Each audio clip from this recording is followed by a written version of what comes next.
Hello दोस्तों, नमस्कार। स्वागत है आप सभी का एजुकेशन मंत्रा में। दोस्तों, सुबह के वीडियो में बहुत सारी इंपॉर्टेंट अपडेट्स जो आज के समाचार पत्रों में छाई रहती हैं, आपको इस चैनल के माध्यम से फटाफट तरीके से प्रोवाइड की जाती। इन शॉर्ट हम बात करेंगे। मुख्यमंत्री योगी जी का बड़ा ऐलान हो चुका है और महिलाओं को स्पेशल आरक्षण मिलेगा। शिक्षक और होमगार्ड भर्ती में ये व्यवस्था लागू होने जा रही है और स्कूल विलय का जो लगातार विरोध है वो जारी है। और बिहार सरकार का बड़ा ऐलान डोमेसाइल पॉलिसी पर हो चुका है और बेसिक शिक्षकों का फिर से किया जाएगा समायोजन। तो चलिए दोस्तों, सारी अपडेट्स को इन शॉर्ट डिस्कस कर लेते हैं। दोस्तों, मुख्यमंत्री योगी जी ने कल एक बहुत बड़ा अनाउंसमेंट महिलाओं के पक्ष में कर दिया है और महिलाओं को दोस्तों स्पेशल आरक्षण दिया जाएगा। जो भर्तियां हैं, जैसे पुलिस भर्ती में आरक्षण दिया गया है, ठीक उसी प्रकार से शिक्षक भर्ती और साथ ही साथ देखा जाए होमगार्ड भर्ती में भी यह व्यवस्था अब योगी सरकार लागू करने जा रही है। तो अमर उजाला ब्यूरो की ये स्पेशल रिपोर्ट देख सकते हैं। महिलाओं को होमगार्ड और शिक्षक भर्ती में दी जाएगी वरीयता। योगी सीएम ने कहा, ईडब्ल्यूयू ईई सूचकांक महिला सशक्तिकरण की दिशा में बढ़ा कदम। तो सीएम योगी आदित्यनाथ ने कहा है कि होमगार्ड और शिक्षक भर्ती में पुलिस भर्ती की तर्ज पर महिलाओं को वरीयता दी जाएगी। राज्य सरकार का दायित्व है कि महिलाओं को न सिर्फ सम्मान मिले बल्कि उन्हें सुरक्षा बलों और प्रशासन शासन में भी पर्याप्त प्रतिनिधित्व मिले। सीएम ने कहा है कि महिलाएं यदि योजनाओं की मूल शक्ति बनेंगी तभी समाज और राज्य की प्रगति जो है समग्र तरीके से होगी। सीएम मंगलवार को महिला आर्थिक सशक्तिकरण सूचकांक का प्रस्तुतिकरण कर रहे थे। सीएम ने इसे नारी गरिमा और आत्मनिर्भरता की दिशा में यूपी का एक ऐतिहासिक कदम बताते हुए कहा है कि किस जिले में महिलाओं की योजनाओं का लाभ मिला, कहां प्रयास की जरूरत है। उन्होंने सूचकांक को मुख्यमंत्री नियंत्रण कक्ष से जोड़ने और भी सभी संबंधित विभागों से इसे नीति निर्माण और निगरानी के महत्वपूर्ण आधार के रूप में अपनाने को भी कहा है। तो दोस्तों, यहाँ पर महिलाओं को स्पेशल जो आरक्षण है वो दिया जाएगा। जैसे साफ तौर पर यहाँ कहा गया है, जैसे महिलाओं को पुलिस भर्ती में वरीयता मिली, ठीक उसी प्रकार से आरक्षण के तौर पर शिक्षक भर्ती और होमगार्ड भर्ती में भी ये वरीयता मिलेगी। दोस्तों, बिहार सरकार ने कल की डेट में अनाउंस कर दिया है कि बिहार में डोमेसाइल नीति नहीं लागू होगी, यानी कि डोमेसाइल पॉलिसी लागू नहीं होगी। बहुत सारा जो कंफ्यूजन था अभ्यर्थियों को TRE 4 TRE 5 को लेकर, वो दूर हो चुका है। सरकारी भर्तियों में महिलाओं के लिए मिलने वाला 35% जो हॉरिजेंटल रिजर्वेशन है, अब वो केवल बिहार की महिलाओं को मिलेगा। अन्य राज्य की महिलाएं 36 आरक्षण में शामिल नहीं होंगी। ये एक बदलाव किया गया है कि अब 35% जो हॉरिजेंटल रिजर्वेशन है वो केवल बिहार की महिलाओं को दे होगा। अन्य जो राज्य की महिलाएं हैं उनको क्षैतिज आरक्षण नहीं मिलेगा। मतलब अब सिर्फ बिहार की महिलाएं ही सरकारी नौकरियों में 35% महिला आरक्षण का लाभ उठा पाएंगी। बाहर की महिलाएं इस आरक्षण से बाहर कर दी गई हैं। डोमेसाइल लागू नहीं होगा, लेकिन आरक्षण में बाहरी महिलाओं को शामिल नहीं किया जाएगा। तो ये एक बड़ा बदलाव हो चुका है। कुल मिलाकर महिलाओं के पक्ष में लगातार बिहार की भी सरकार है, यूपी की भी सरकार है और केंद्रीय सरकार भी महिलाओं को लगातार जो सुरक्षा संरक्षण है वो प्रोवाइड कर रही है और साथ ही साथ भर्तियों में प्रशासनिक पदों पर मौके भी दिए जा रहे हैं। देखिए, यहाँ पर CM office government of UP की तरफ से कल ही ट्वीट किया गया था।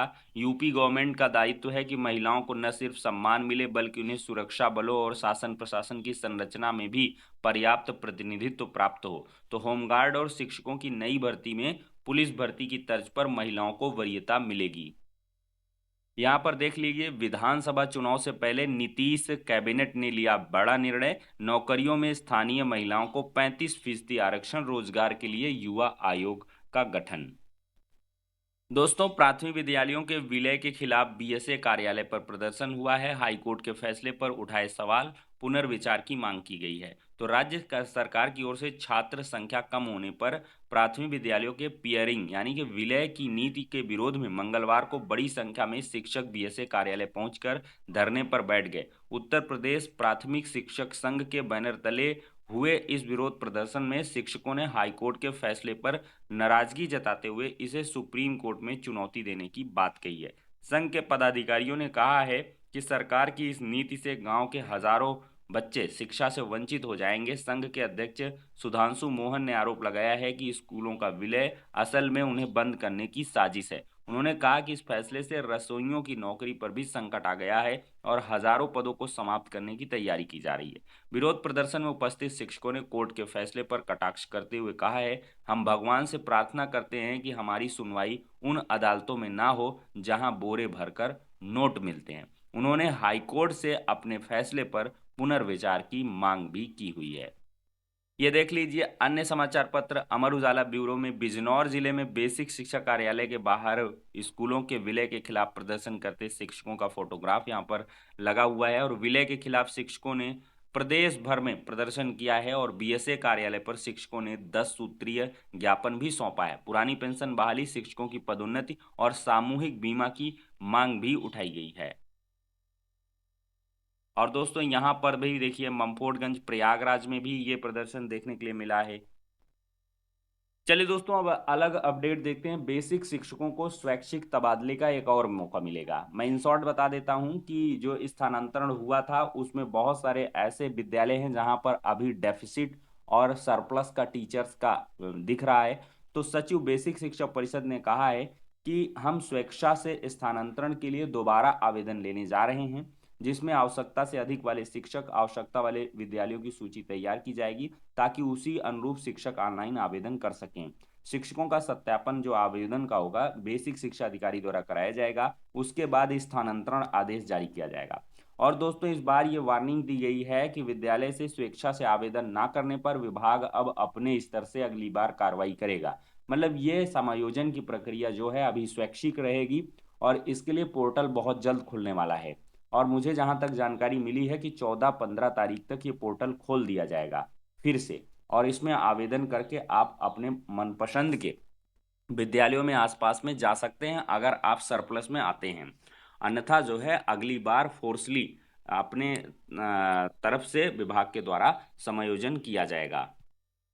तो शिक्षकों का दोस्तों लगातार प्रदर्शन हो रहा है और शिक्षक काफ़ी नाराज दिखाई पड़ रहे हैं और स्कूल विलय के खिलाफ लगातार विरोध प्रदर्शन पूरे प्रदेश में जारी है। और हाईकोर्ट इलाहाबाद में आज एक स्पेशल सुनवाई होने वाली है। विलय के जो है विरोध में ये याचिका दाखिल की गई है। अशोक खरे साहब जो काफ़ी जाने पहचाने और सीनियर एडवोकेट हैं, बेसिक शिक्षा विभाग के बहुत मामलों में इनका बहुत बड़ा योगदान रहा है। देखते हैं कि वो इस मुद्दे को किस प्रकार से इलाहाबाद हाई कोर्ट में रखते हैं। हालांकि जो लखनऊ हाई कोर्ट है, लखनऊ बेंच है, वहाँ से ये मामला खारिज हो चुका है सिंगल बेंच से, तो उम्मीदें बहुत ही कम रहेंगी।